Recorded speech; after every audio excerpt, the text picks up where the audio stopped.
Felicitous greetings, fellow fanatics.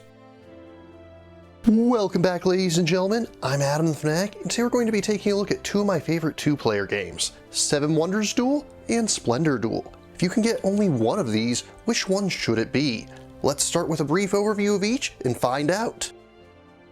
The original Seven Wonders was released in 2010, designed by Antoine Bauza, who is known for being able to play up to 7 players in a single game. In 2015, a two-player reimagining of the game was designed by Bauza, working alongside Bruno Cathala. Although some core concepts remained, such as using basic materials to build greater structures, this played wildly different from its multiplayer counterpart. Firstly, while you could still win by victory points, you now had the opportunity to win by collecting 6 out of 7 different science symbols, or to claim victory by sheer military might, as players would move back and forth on the conquest track as they played military cards. The game is still played over 3 ages, with the first age having more resource cards, and the third age having more opportunities for victory points. Instead of passing hands between players, you'll deal out each age into a stack, the shape of which varies for each age, and then pick cards that don't have any others covering them. And as a final note, each player starts with 4 wonders that they then have the opportunity to build. But giving new meaning to the name, once the 7th wonder is constructed, the last one is flipped face down and cannot be built during the game.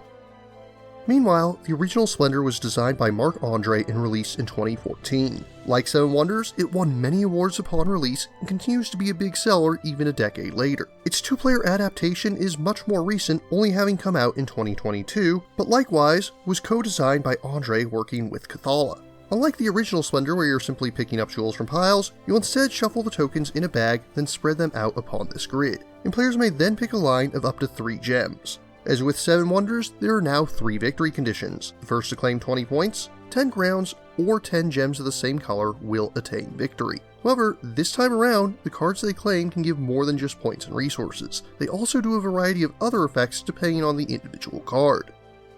So how do these two stack up against one another? Let's start by comparing the basics. Seven Wonders Duel retails for $34.99, while Splendor Duel is slightly cheaper at $29.99 USD. Both take about 30 to 45 minutes to play, probably about an hour for your first game, and right out of the box, both are exclusively 2-player games. However, on that final note, I should mention that there are official solo rules available for Seven Wonders Duel as a print and play. Seven Wonders Duel currently has 2 expansions available for it. While I will not be going into the details for either expansion, if expansion options are a factor for you, do bear in mind that Splendor doesn't currently have any.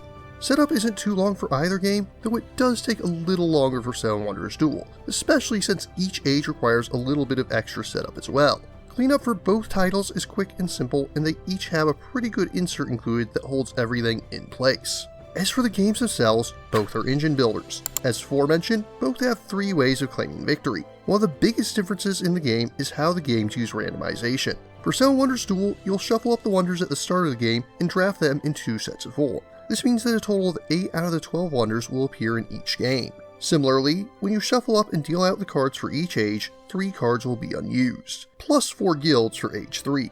With Splendor Duel, randomization and game variety comes from both the layout of the tokens on the board and the cards that come into the market rows. Like the original Splendor, you have 3 different decks for the market, with those in the first row being cheaper, but not giving very many victory points, if any at all. Of course, you also have the tokens that get shuffled up multiple times each game and dealt to the board. Both titles have drafting mechanics that lead not only to figure out how to get ahead in your own plans, but also how to sabotage your opponents, either directly or by taking the card that they need. Pairing components, the biggest factor for Seven Wonders Duel is the cards. With the exception of the Wonder cards, these are all minis and each has unique art. The original Seven Wonders and Duel both have some of my favorite art ever, so it's hard not to want to show them off. Splendor Duel likewise uses mini cards, and while the art is still quite solid, I definitely wouldn't say it's anywhere near the level of Seven Wonders. There's also the fact that several of them are reused, merely having different gems used in several variations of the same image. However, where Splendor Duel really has the advantage is tokens. The gems are represented by these 25 mini poker chip style tokens that are nice and solid, and they're not going to wear down when shuffled in the bag like cardboard tokens would. Seven Wonders Duel uses cardboard tokens for the coins and progress markers, and while they're functionally just fine, Splendor Duel clearly comes out on top in this regard. Sure, Seven Wonders Duel does have the optional upgrade for metal coins, but while they do look amazing, they're likely to cost you just as much as the game itself at this point.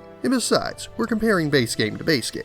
Both also contain a small number of minis for different purposes. Seven Wonders Duel has a single combat tracker which appears as 2 swords crossed behind a shield, while Splendor Duel has 3 prestige scrolls. And I do have to say that all these are nicely detailed. If you've been trying to decide between these 2 games, I hope this helped you to make a decision.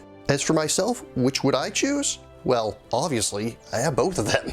But if I were forced to get rid of one, I would ultimately choose to keep Seven Wonders Duel. While I stress that both are excellent games, this one certainly feels like it has a fair bit more variety to it, and while not a major problem with either game, it does have a bit less of a luck factor. On top of that, I just prefer the civilization building theme over the idea of crafting jewelry. But if you like the idea of 2-player drafting games, you really can't go wrong with either of these. If you're interested in purchasing either of these titles, my first suggestion, as always, is to check with your friendly local game store to see if they can get it in stock. If you can't find it, or simply wish to learn more, links are included in the description.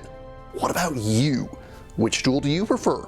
What 2-player games do you recommend? If you have any questions, remarks, or opposing points of view, leave them in the comments down below. And don't forget to like, share, subscribe, and ring that bell. If you really enjoy my work, please consider funding my channel on Patreon. Until next time, farewell, fellow fanatics.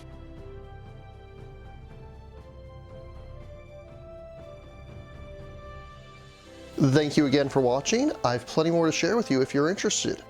You can click up here above my head to subscribe to my channel.